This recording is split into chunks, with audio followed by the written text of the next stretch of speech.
Previously on Towers. Is that a slide rock bolter?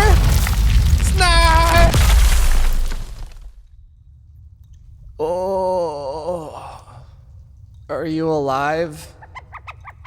No, it's not your fault. This one's on me. Come on. Do you hear that? The unearthly stratum. It's real. This changes everything. Welcome to Towers, a Metazoo podcast.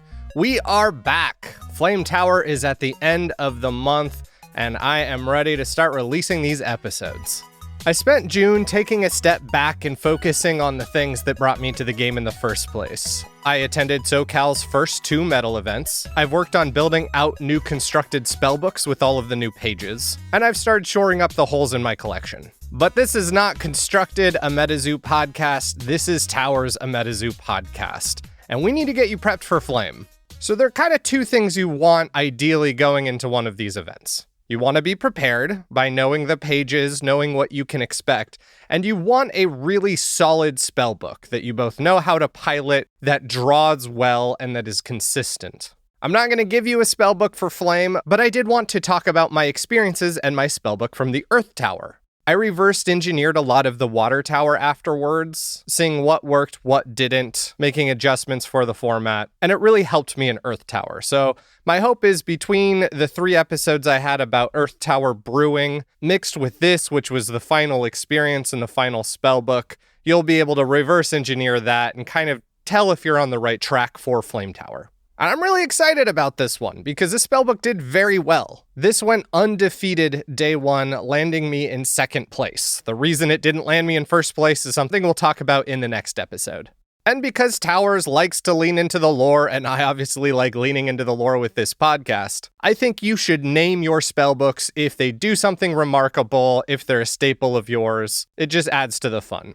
So I'd like to present to you Tombstone the Giant Slayer. A spellbook is undefeated against Giants decks, and when it finally went down, well, I'll talk about that at the end. But let's pick this apart. Let's start with the beasties. Tommyknocker was something I was thrilled to play and was the center of this spellbook. I built everything else around it, and as far as I could tell talking to other casters, this was the only Tommyknocker-centric spellbook at the entire event. There were a few that were running Tommyknockers, but usually at side pieces. They weren't all synergized around them. Tommyknocker costs 1 spirit and 1 earth aura. It has the spirit trait, meaning it cannot be targeted with attacks. At this event, it's swinging for 100 damage, and it has 80 LP, letting it take some pretty crucial attacks from some beasties you want to stop.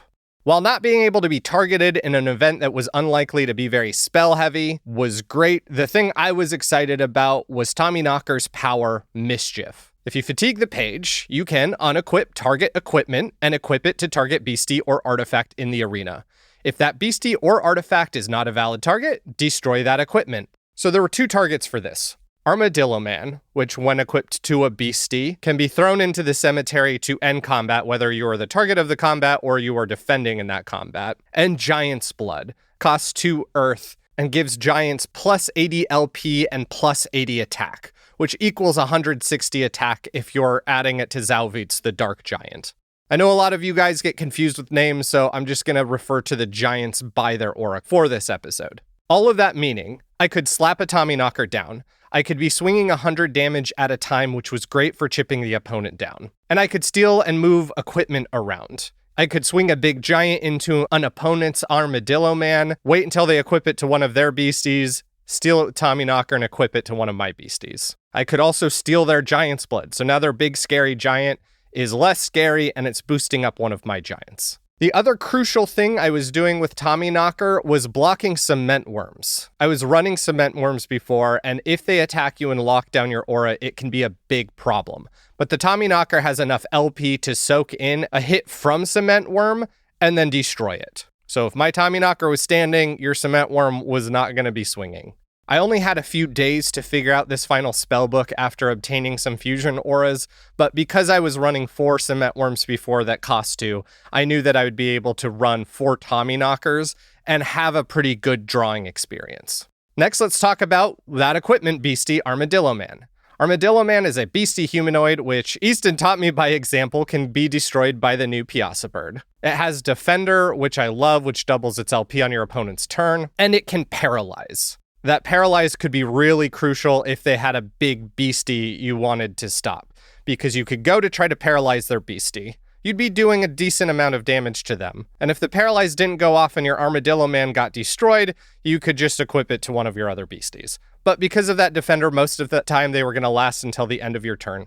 And then on your opponent's turn, because it has Defender, most of the time it was going to be able to take multiple hits. And then at the end of the turn, it would move on to one of your beasties. And that is because of its Destroyed effect. You may equip this page to target beastie or artifact. When the equipped page is targeted for an attack or declared as a defender, you may place this page into your cemetery and end combat.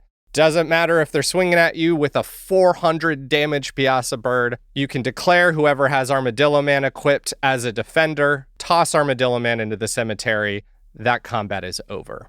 A lot of people ended up ditching this beastie in the late game, but it worked really nice with Tommyknockers because when paired together, you had the ultimate defender. With the spirit trait, Tommyknockers can't be declared as an attack, which means you can leave one standing with an Armadillo Man on it, and whatever attack you don't want going through, you just declare the Tommyknocker as a defender, throw Armadillo Man away, and you're in the clear. Perfect wall. And now for the other side of the beasties in the deck, no surprise, it's the giants. So I ran 7 Tehihan. Tehihan costs 1, it has Bloodsucker, and it's swinging for 145 in this format. It only has 45 LP, but everything's hitting so hard that doesn't really matter. And the biggest thing with Tehihan is its arena effect. Beastie Giants cost 3 less aura of any type to contract. This effect is not stat. So as long as there's a Tehihan on board, whether it's on your side or your opponent's side, you can subtract 3 from the cost of Giants, which means of the existing Giants people are playing, you are going to pay 2 or 3. Even if it was like the 3 big new Giants from the set, one that costs a couple dark, one that costs a couple water, and one that costs a couple forest. So when you slapped a Tehihan down, if they didn't have answers for it, kind of like the Tommyknockers, it was just going to be swinging for 145 damage. But if you have an extra one in hand, and you want to guarantee you can contract your Giant, you can wait until you have 4 aura, play the Tehihan, and then immediately play the Giant. Now for Giants, I was not running many Giants. Throughout the event, everybody was talking about Giant decks being kind of the only thing they were running into, but you weren't going to get through this event without a couple of Giants. So the one that was probably in every spellbook, unless the person just didn't have the page, was Cardiff Giant. We've talked about it before. It's got Stone Skin, so it's not going to take damage outside of combat. It has Defender, which doubles its LP. But the biggest thing is it reduces all Earth Beastie pages you contract to 1 less aura. So Tehihans are now free. If you can time that with the New Year's New Beginnings, play Cardiff Giant, refill your hand, slap all those Tehihans on the board, it was devastating. And if you had a Tehihan on the board and Cardiff, you could play those Giants for 1 or 2. Now I had one other Giant, 3 copies of it in the spellbook, and these are the last beasties I had, which is Zauvitz, the Dark Giant. It has fear, so when you contract it, you roll. If heads, you can point to a beastie, bounce it to the opponent's hand, which would have been really great if I didn't forget about it. And the reason I forgot about it was because I knew when I was playing this page, and it was to finish out the game. This thing gets a 30 attack bonus for Desert and a 30 attack bonus for Mountain, and due to triple bonuses, that's 90 per, plus the 60 base damage it gets, and then something really great is the Tribal Boost. Every other Giant out there is going to boost it by 10 LP and 10 attack damage. And then its attack, Size Over Matter, which causes Scared, which much like Fear makes it where when they tap their beastie, they have to roll and it could bounce back to hand, if they even survive it, to be honest. This attack does plus X damage, where X is the total amount of bonus LP this beastie has. So for every other Giant out there, it's getting plus 10 LP, but that means plus 20 attack. If you put a Giant's Blood on it, that's 80 LP and 160 attack. I wasn't running Power Up Red, but if you did put Power Up Red on this thing, it would be 100 extra LP and 200 extra attack. This thing is a monster. And for all of the other Giants decks I saw, this was the center player. For me, the goal was to play Zauvitz when it was safe, stack it with some Giant's Blood, especially if I had some Tommyknockers to move them onto the Zalvits, and then swing for game. These notably didn't have Defender, which does not matter as much in Constructed, but in the Tower, it meant they were pretty easy to kill once they were out there. You could throw one Tehihan at it, it would die, but then any other beastie for a second swing would destroy it. So you wanted to be really careful with how you played these guys. Now, if they had their own Zalvits, or if you had two on the board, they have an effect where if there are two dark pages, this beastie gains Bloodsucker, so all of the damage it does, it earns back in LP. By the way, the Dark Fusion aura does not trigger this because it's not a dark page, it's a special aura page that generates dark. But yeah, the thing was great. Outside of Tommyknockers and Tehihans doing most of my damage, Zalvits was there to just end the game. Now let's talk about how I paid for these pages. I was running 6 special aura in this spellbook. Initially it was 5, and I pulled a Piasa Bird from one of Medakai's boxes the night before and traded it for a Sylvan Mud fusion, which is the Forest fusion. At the time, I could have sold the Piasa Bird for more, but I was there to compete. The Piasa was not going to help me win games. The Sylvan Mud would. And I knew by the time I got around selling or trading anything, Piasa was going to cost less than the Sylvan Mud did at that event. So it felt well worth it to me. But I had 2 Prism Aura, which I was hoping to use for Earth, Forest, and Spirit. I had 2 Unearthly Stratum Aura, which are the thing that allowed this whole deck to run, which is the Spirit Fusion Aura. I had 1 Sylvan Mud Fusion. I would have run 2 if I could get a hold of it because I was running Growth. And I had 1 Possessed Aura. Some people argue for running 2 Possessed Aura. Possessed Aura just generates an aura that a basic aura page could, but it doesn't do anything with Prism Auras, which means if you draw an opening hand and you have a Prism Aura and a Possessed Aura, you only have 1 functional aura. And sure, you can steal your opponent's aura, which is a lot more reliable in a Tower format where everyone's playing the same type. But if they play down a Prism and then another Prism, it could be turn 3 until you're doing anything with this. So I like to run 1. And then I was running 3 basic Earth Aura. So for those who don't want to do the math, that's 9 total Aura. I was trying 8 before, which is as low as I've ever gone. And I only felt safe doing that because I was running so many Aura facts. But a couple nights before, my last big change was swapping out an Armadillo Man for a 9th Aura, which I did not regret doing. Speaking of Aurifacts, I ran 4 of these. 2 Earth's Crystal, which each generate 2 Earth Aura, and then 2 Petrified Wood, which generate an Earth Aura and a Forest Aura. Before I had the Forest Fusion, Prism Aura and Petrified Wood was how I was going to cast Growth. If you've listened to earlier episodes, or you've taken a look at Sean's spellbook from Water Tower, you'll remember that he ran a bunch of Aurifacts, very little Aura, and a lot of Absorb Aura. But that was a little too vulnerable for me. I wanted to consistently pay for things, but the thing I really wanted in Earth was card draw. And so paired with the 4 Aurifacts, I ran 3 Absorb Aura. I knew Aurifacts were going to be hot, partly because of Sean's previous experience, partly because you just wanted them to pay for a lot of the pages you wanted to include. And so the 3 Absorb Aura gave me some card draw, prevented my opponents from getting ahead, and also let me absorb my own Aurifacts so they couldn't get ahead on mine. It's a 0-cost spell. You should have it memorized, but if you don't, destroy target artifact that has an aura cost of 0, bookmark a page, and generate 1 aura with the same aura type as a destroyed artifact. So in this case, I only saw Earth Aurifacts because you only had so many slots for non-Earth pages, which meant you were going to play this for free. It was going to replace itself by drawing a card. It was going to generate 1 aura, which could be very crucial early on. And this page was really critical. Several of my early games, opponents dropped quite a few Aurifacts, and I just absorbed them all. But beyond that, the thing I was doing was playing an Aurifact and absorbing it immediately. I didn't feel safe with the Aurifacts. I didn't want to get them ahead.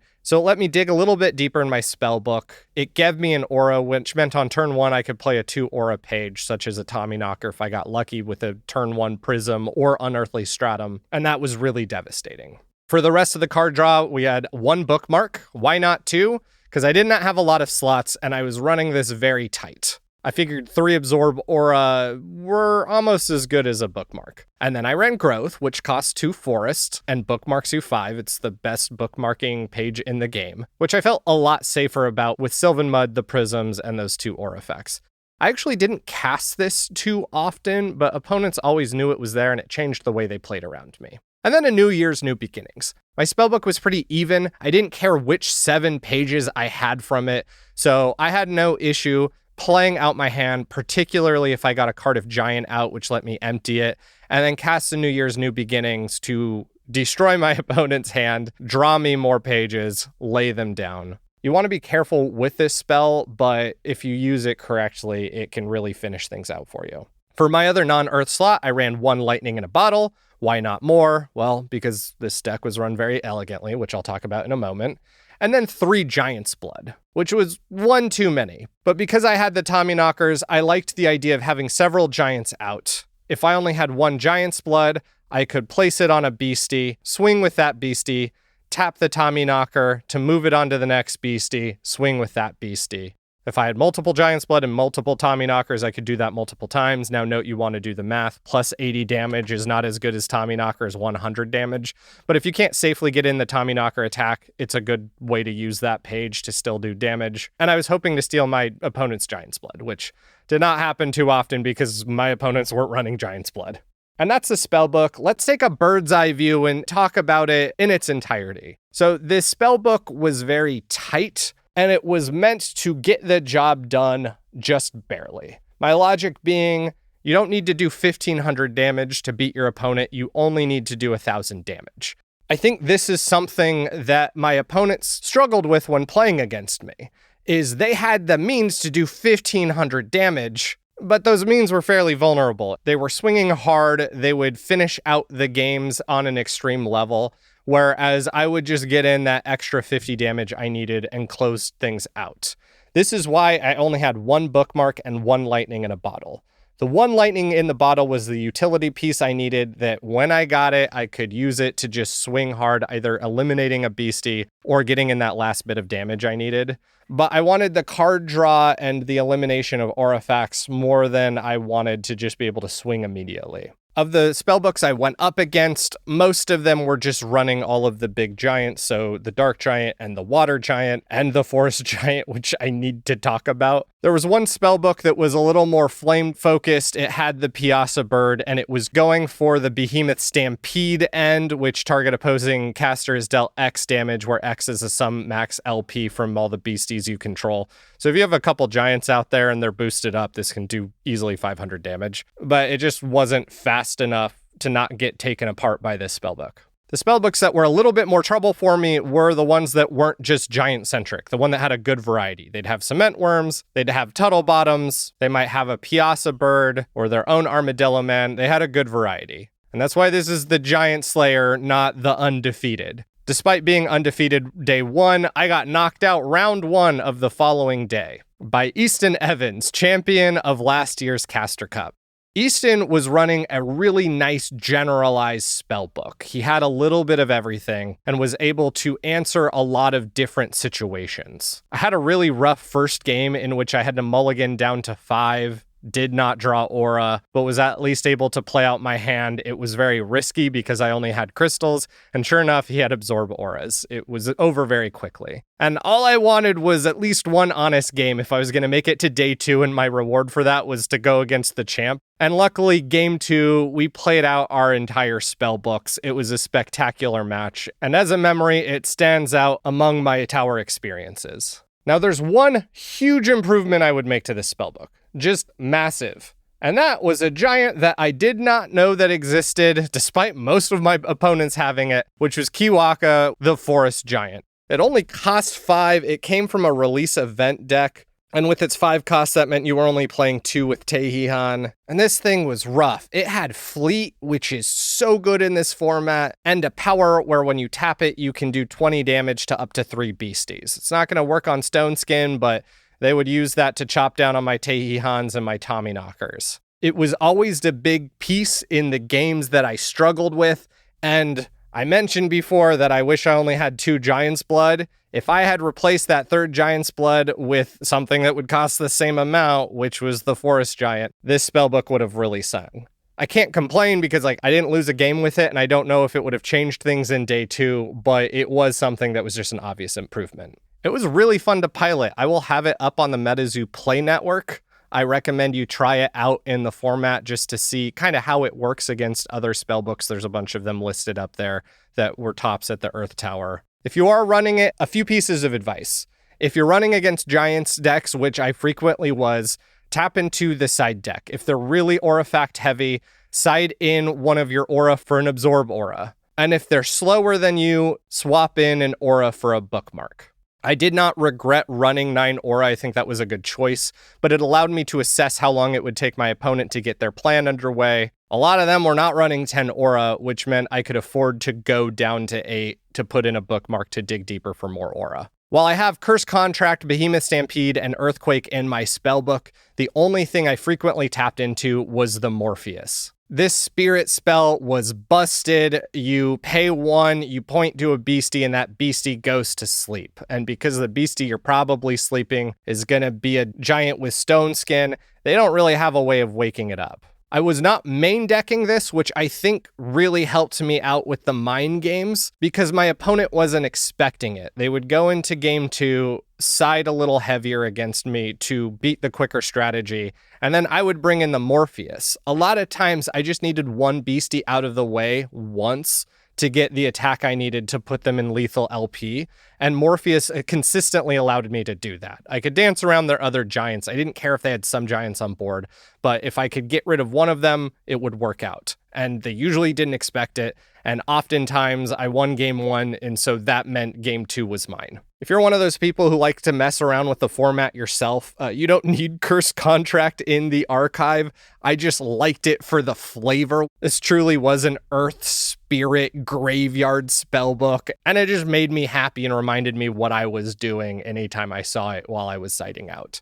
And that's Tombstone. I honestly thought I would run into a bunch of spellbooks just like this when I got to the tower, but I was dealing with a lot of teams who had tested against each other and saw just the overwhelming power of giants. And a lot of people had a number of the auras. Because I just had the 2 going into deck building, I only had really that one avenue to explore, which was Tommyknockers with the side of Morpheus.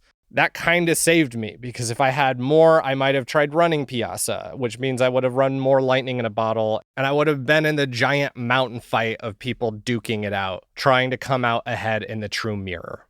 That's all I have for you today. Look forward to the following episodes. I'm going to save the episode about how native affected the tower for later on in the year when we have a new set drop right before a tournament. But on the agenda, we still have the episode about intentional draws and the potential perils of them. We have the episode about calling a judge, and then I also need to do a Flame Tower episode. You should be working on your Flame Spellbook now. Don't rely on me as a Flame resource. Rely on me this month as a resource to kind of prepare you for what it's going to be like at the tournament, things you should keep in mind. I gave you all my notes on Earth. You can use them to help lead you to success for Flame.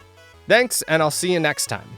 Towers, a Metazoo podcast, was created by me, Ester Ellis. The cover art was made by Chandler Candela. Music by the Heatley Bros. More details in the description. Want to say hello? Follow the show on Instagram at Towers Podcast. Send me an email at towersgamepodcast@gmail.com and say hi in Metazoo's Discord servers. Many of the figures in Metazoo originate in indigenous lore, and I think it's important for me to acknowledge that I make this podcast on the traditional lands and home of the Tongva Nation.